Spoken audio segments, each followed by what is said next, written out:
Oggi voglio condividere con te una riflessione che ho fatto dopo aver appreso una notizia non proprio bella.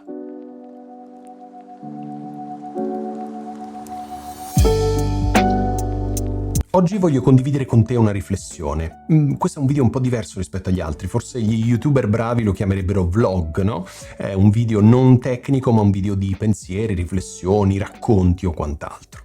Ebbene, voglio condividere appunto con te una riflessione dopo aver appreso una notizia non molto bella. La notizia è la seguente: una persona che conoscevo, un ragazzo della mia età, dico ragazzo, ma ho 46 anni, un ragazzo della mia età, un collega, una persona che si occupava più o meno del mio stesso ambito lavorativo, è venuto a mancare dopo una brutta malattia. Io non sapevo lui fosse malato. Ti dico la verità, da un punto di vista professionale non lo stimavo. Da un punto di vista umano non avevo assolutamente nulla contro di lui, anzi.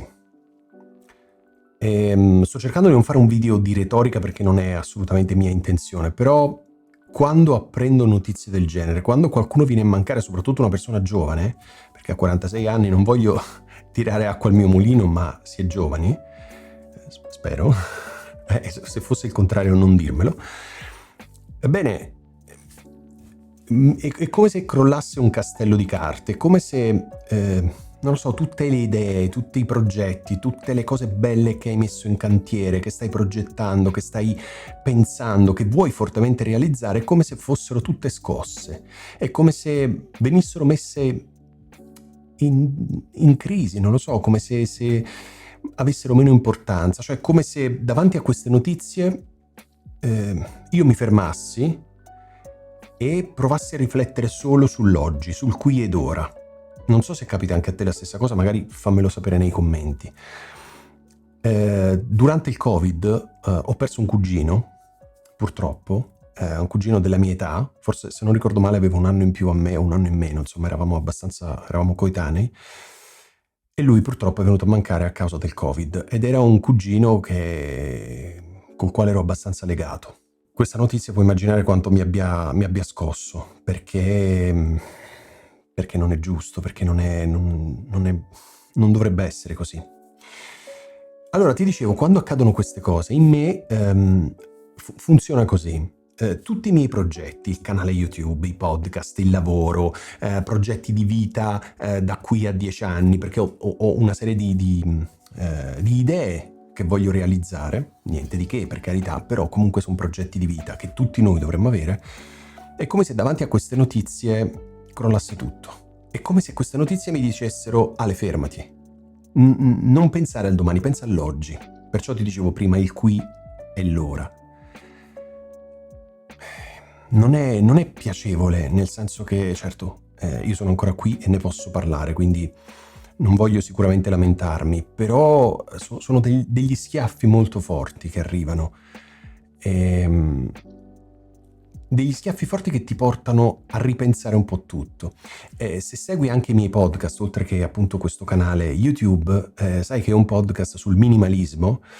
Che cos'è? È appunto l'eliminare il superfluo per concentrarsi su ciò che ha realmente valore, ok? E io già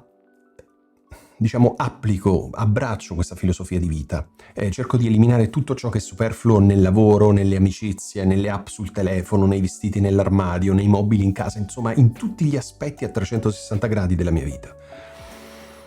Quindi nonostante questo, nonostante io cerchi di eliminare il superfluo, di evitare di fare piani inutili, progetti che non portano da nessuna parte, so che devo dire no a certe cose perché mi rallentano o non mi avvicinano ai miei obiettivi. Ecco, nonostante questo, queste notizie sono veramente degli schiaffi molto forti, fanno davvero tanto male, al di là del dispiacere per una persona che comunque conoscevi o comunque per un essere umano.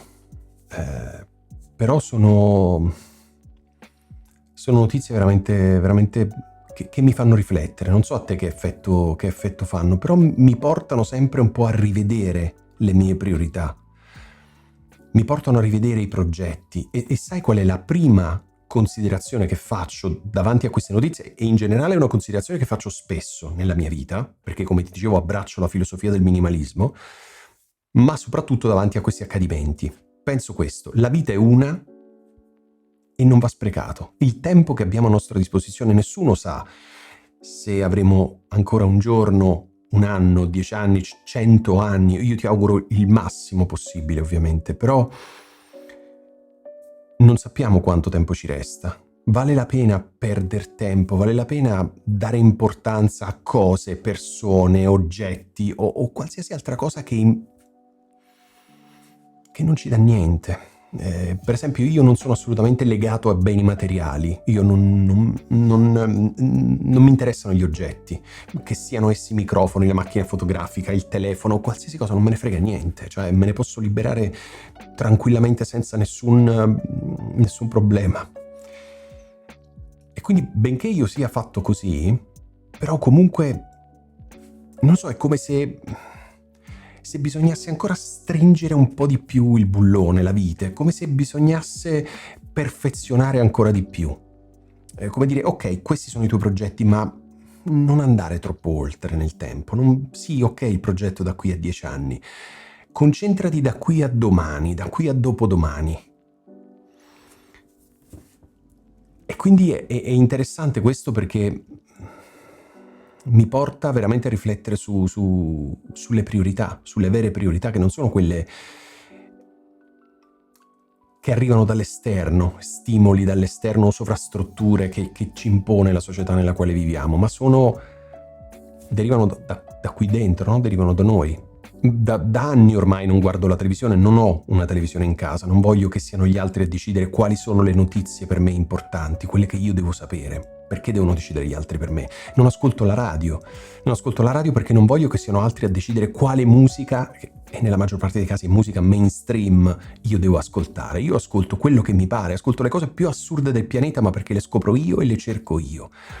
Così nei libri, in tutto, io non amo che siano gli altri dall'esterno a dirmi devi leggere questo, devi ascoltare questo, devi sapere queste notizie. Cerco di informarmi da solo. Questa si chiama ignoranza selettiva. Ignoranza selettiva dove sei tu a decidere che cosa vuoi sapere. Non devi lasciare agli altri la possibilità di dirti ciò che tu devi fare, ciò che devi sapere. Non lasciare a nessuno mai questo potere. E quindi io pratico l'ignoranza selettiva, cerco di allontanare tante cose. Per esempio mi sto allontanando dai social network, Twitter l'ho chiuso 6 mesi fa ormai, Facebook lo sto abbandonando totalmente, mi sto concentrando su YouTube, mi sto concentrando su LinkedIn per lavoro, su Instagram per svago. Ecco, cercando di farmi delle idee, io, senza che siano gli altri a farmele. In questo video forse sono andato anche un po' fuori, era un po' di riflessioni che volevo fare, partendo appunto da questa notizia triste che ho appreso qualche giorno fa. Ora, io non so quando pubblicherò questo video rispetto a quando lo sto girando, però non lo so, volevo condividere, avevo bisogno probabilmente anche di esternare queste cose, magari tu le condividi e possiamo scambiarci un po' di idee e di opinioni. Ovviamente ti invito, come al solito, a commentare questo video per iniziare una conversazione. E niente, questo, volevo raccontarti questo. Forse io avevo bisogno di buttar fuori queste considerazioni, forse per prenderne ancora più coscienza o semplicemente perché mi sentivo pieno. Quindi grazie per aver ascoltato questo video e ci vediamo presto. Ciao!